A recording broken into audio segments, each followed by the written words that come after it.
All right, welcome back to Huffpost Live. I'm Alyona Minkovski. Now imagine living in a country where if you're poor, you can get thrown in prison for having a joint on you.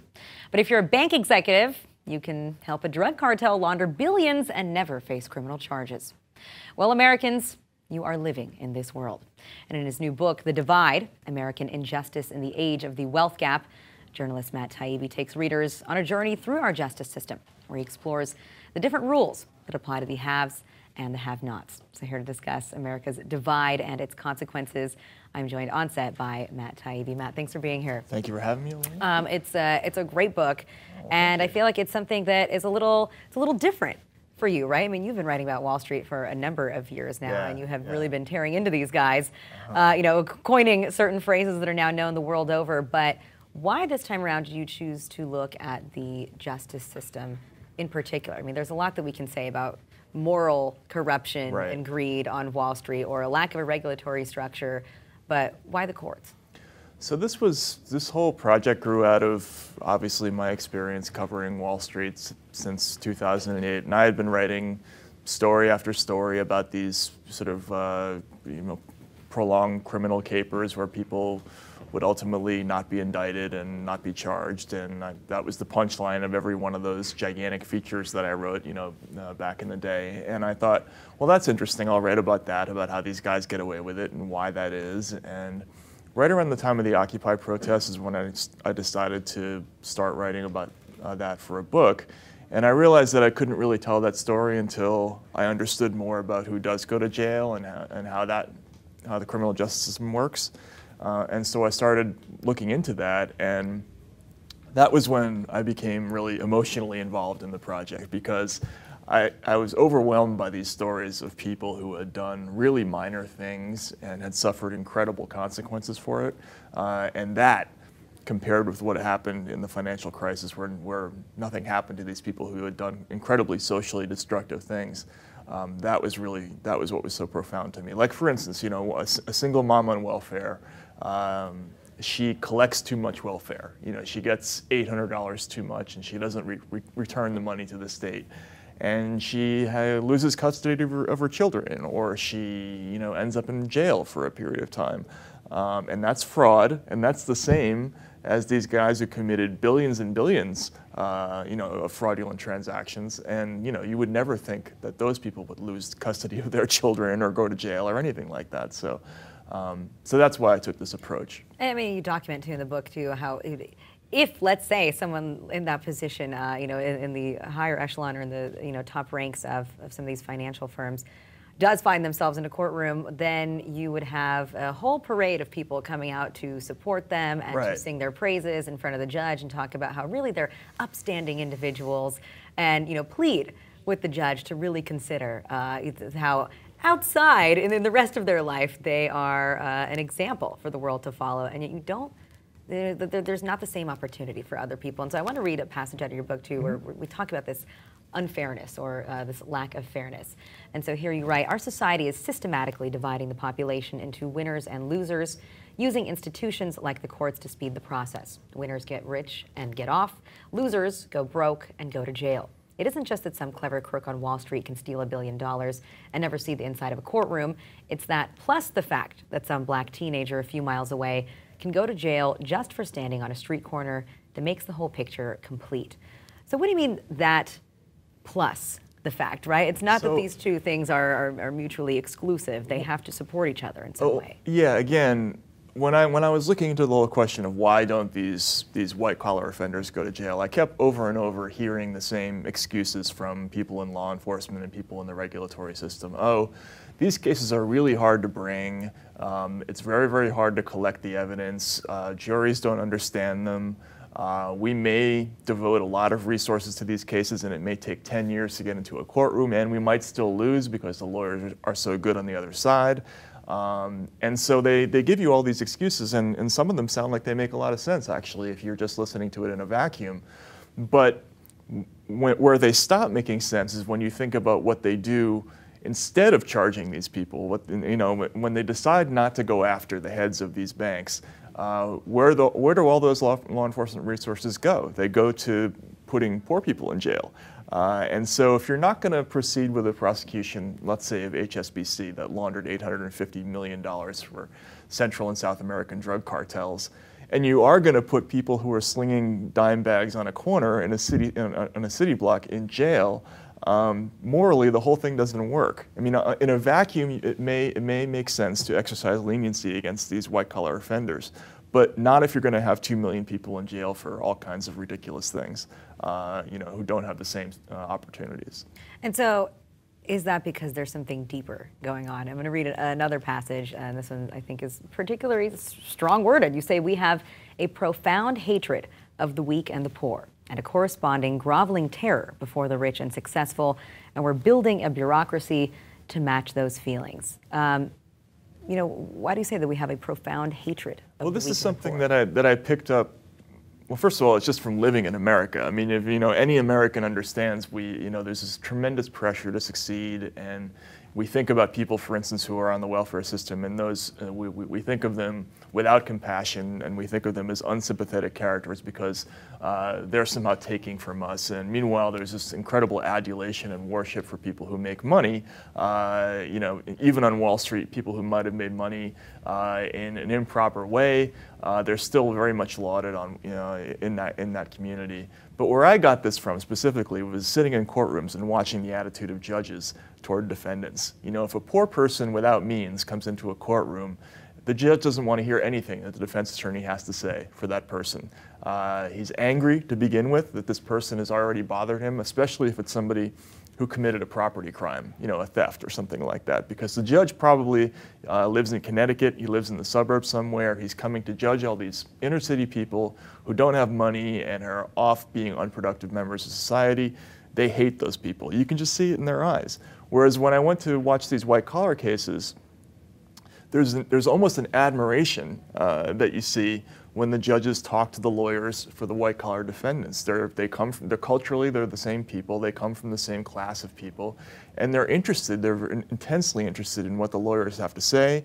They ask them, for advice on points of law, and you never see that in the inner-city courtrooms. And I think that difference, there's that psychological difference that's undermining this entire dynamic of will we put the white-collar offender in jail, or will we put the street dealer in jail? And it's not just the judge, too. I mean, you've got a quote in the book from a public defender there who, when you had just watched a person get a ticket for, I think it was what, obstructing pedestrian traffic. Obstructing pedestrian traffic in front of his own apartment building at 1 o'clock in the morning. No one else was out there. Right. And the public defender told you low-class people do low-class things. Right. I mean, that is some palpable hate from the person that's supposed to be it's his own lawyer. Them. It's his own lawyer. I mean, but tell us more about this this particular individual too, because I think that is an example of how ridiculous it is for some people. This is a guy. His name's Andrew Brown. I met him in a law office in Brooklyn. I was actually waiting to talk to a lawyer about another case, and Andrew came in,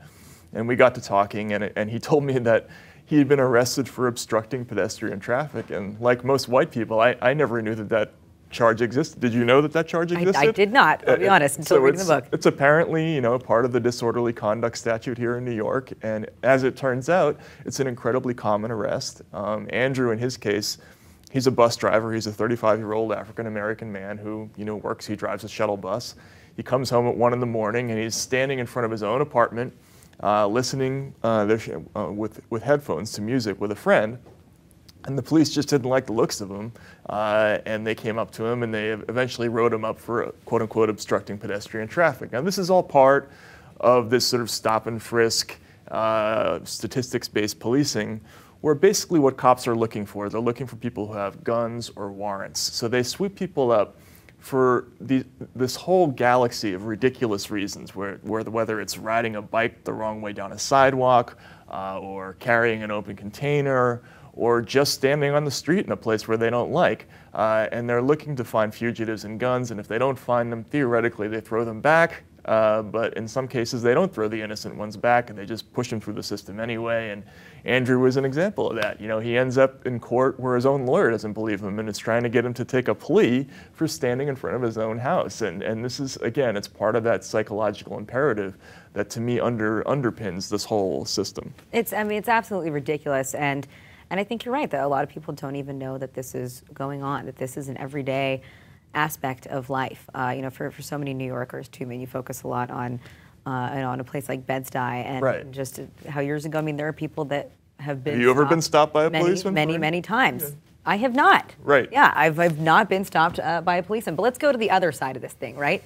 Let's go back to how we have not seen any criminal prosecutions of anyone on Wall Street after the crash in 2008. And so I want to focus on Eric Holder, our current Attorney General, because there's a lot of blame that can be thrown at this current administration and why they weren't more tough with the banks. And so you go back to actually a memo. The Holder memo. The Holder memo that he wrote in the 90s. And there's something called collateral consequences.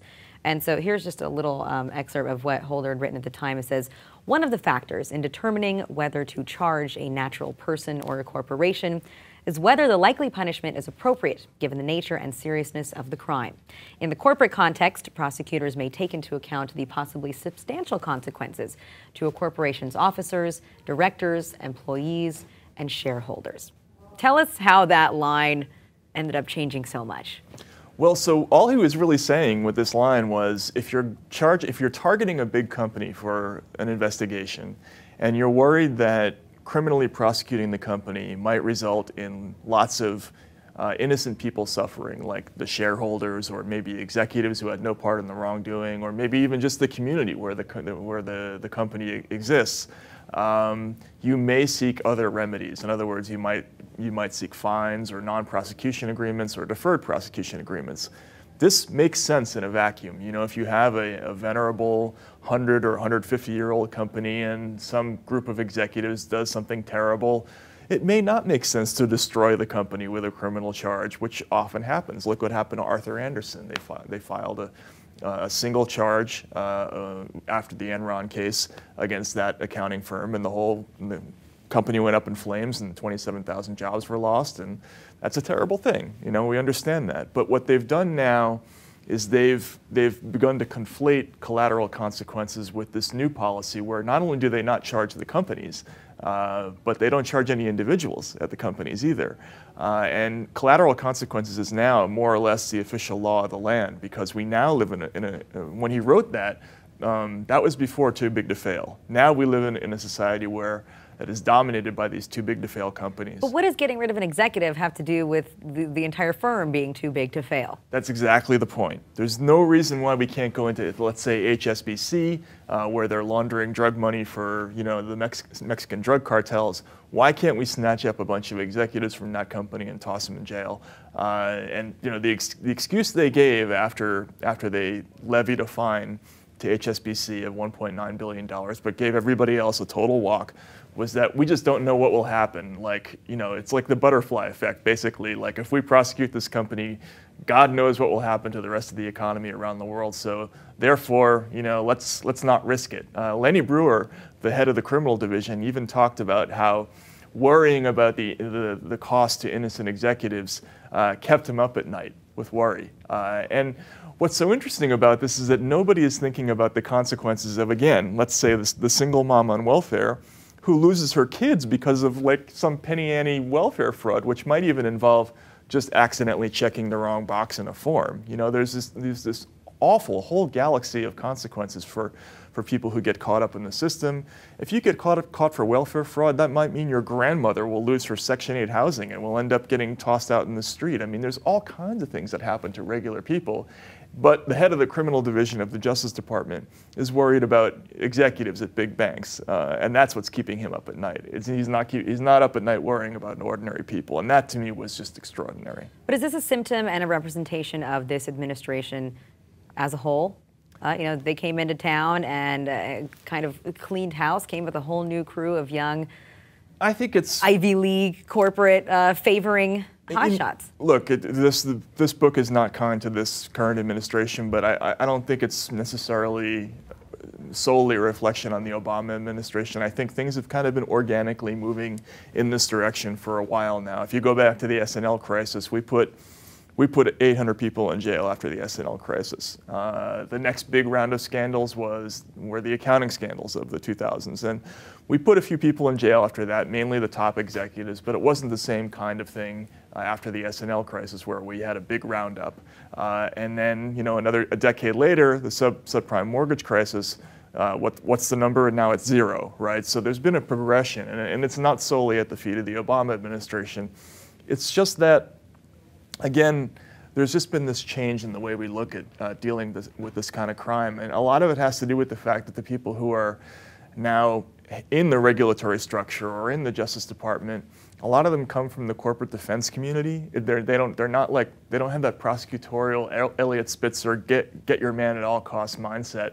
These are deal makers. These are people who want to bring everybody in a room, come up with a settlement, and have everybody walk out happy. And that's just different from the way things used to be. And speaking of these deal makers, too, while we're still on the topic of our Attorney General, Eric Holder actually spoke with, gave an interview, and he admitted that he has smoked pot. And it's one of these things that we've heard from people like Eric Holder, from people like the president, from the David Brooks of the world, which is, I smoked pot. I tried it a couple times in college, but that's okay. Yeah, it's all right. It's fun. I mean, that blows my mind. Like even here in New York, it's actually legal to carry around marijuana, a certain amount of marijuana in your pocket. They decriminalized it way back in 1977. They said you could carry up to, I think it's something like 25 grams of pot. But as long as you just keep it in your pocket, you're not out smoking it out in the open, it's cool. But somehow, the last year that I looked at for this book, which was 2012, they had 50,000 marijuana possession arrests that year. And how did they do that? It was stop and frisk. They stopped people. They got them to empty their pockets. So now your legally hidden joint is no longer hidden. It's out in the open. It's in your hand. And they can charge you for that. And that's how they had 50,000 marijuana arrests. And the people are in jail. They're in Rikers Island for this right now. And meanwhile, the Attorney General is like, oh yeah, I smoke pot. And but doesn't the Attorney General? I mean, I know you're talking, here specifically about New York policies. Right. And sure, federally, we have seen a lot of the guidelines, relaxed. Just last week, I think it was some 70% of crimes when it came to nonviolent drug offenses that we saw relaxed, and then the time that you would spend in jail. But doesn't Eric Holder have to do more?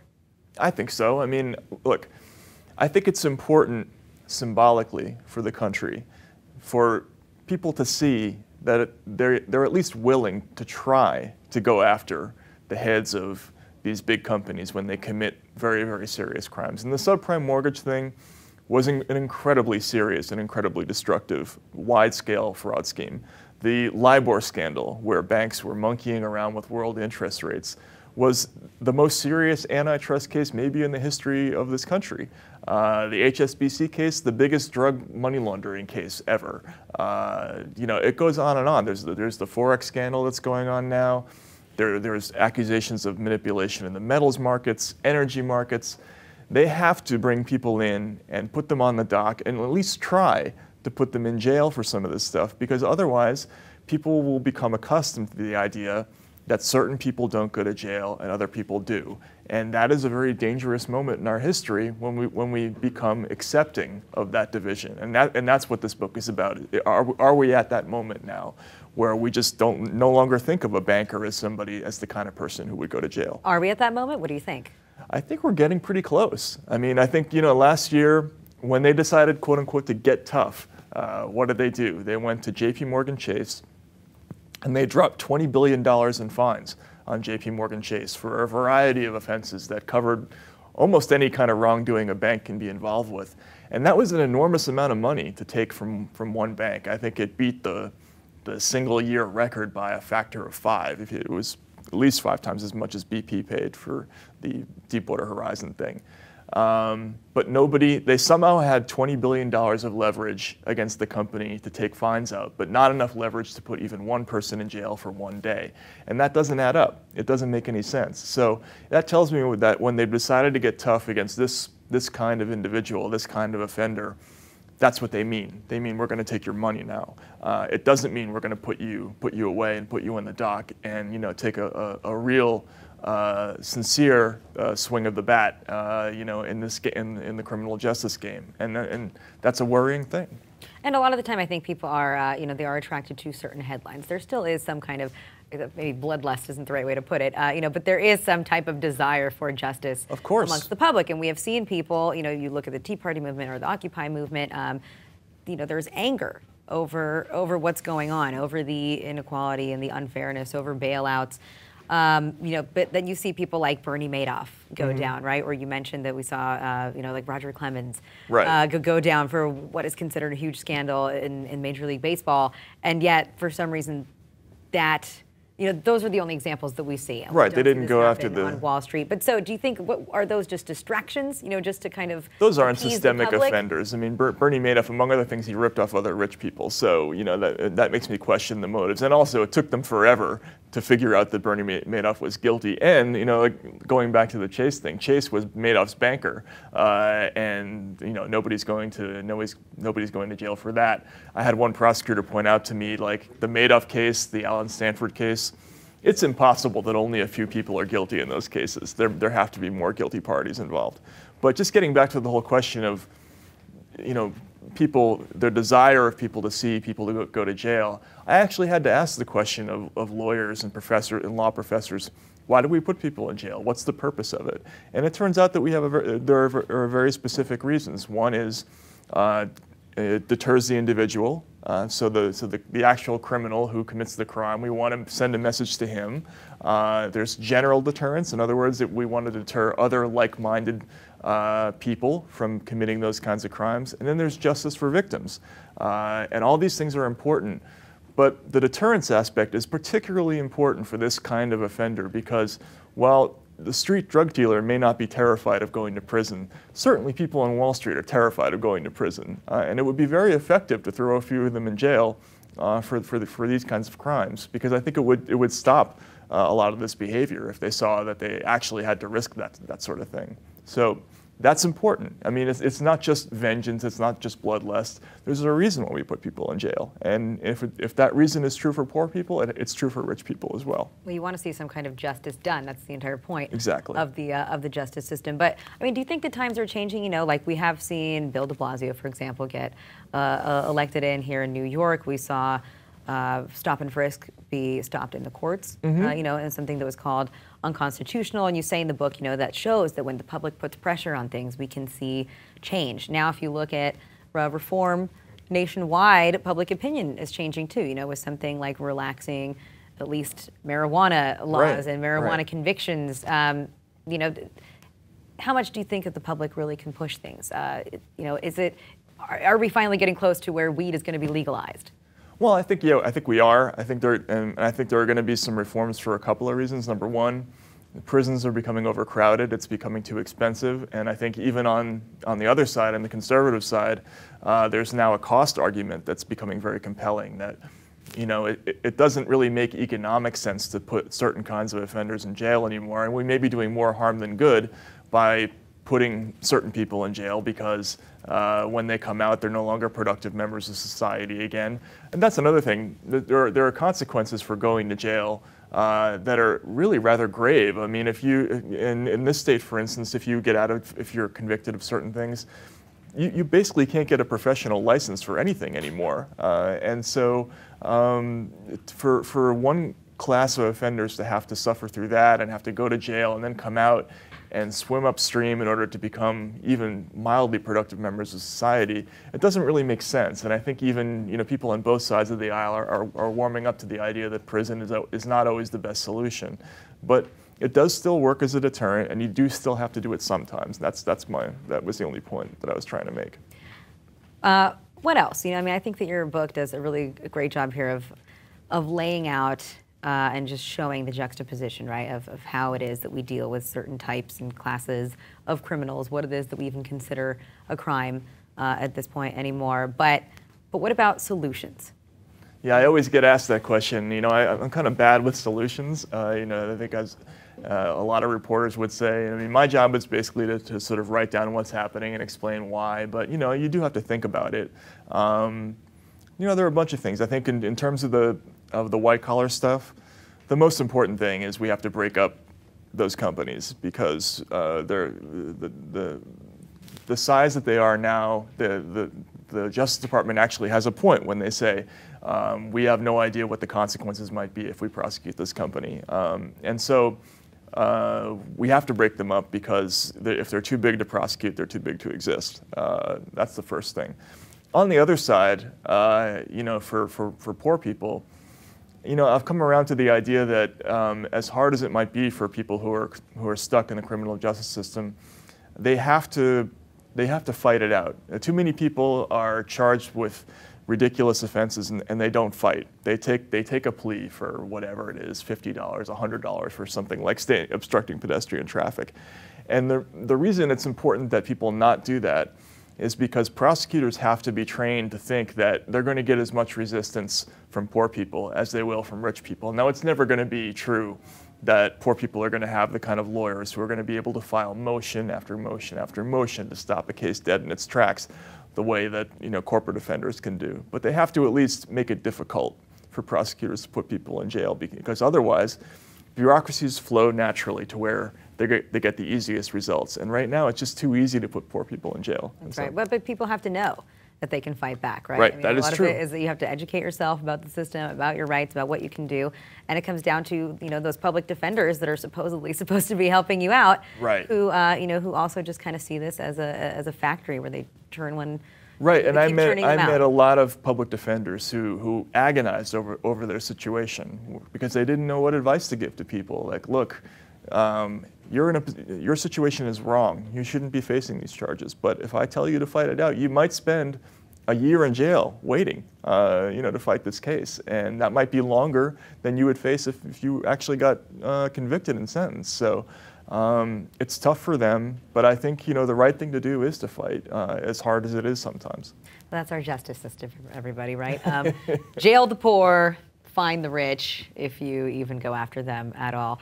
Matt, really, the book is great, and I know that you're doing you know, touring all over the place right now, you know, with the book, but you have a new project, you know, coming up too. The last time that you were here, we talked about you joining First Look, and some of your First Look colleagues just won the Pulitzer Prize. I know, isn't that awesome? For their reporting on the NSA revelations. What's your take? Oh, it's fantastic. I'm so proud to be associated with that, and I think you know, Glenn and Laura and Jeremy and all those folks are, you know, they should be immensely proud of themselves. And obviously, you know, we're in the early stages of building First Look, and people have high expectations, and you know, we hope to deliver on all of those soon. But I think, you know, the fact that they were recognized for their work is a great thing, and they should be very proud of themselves.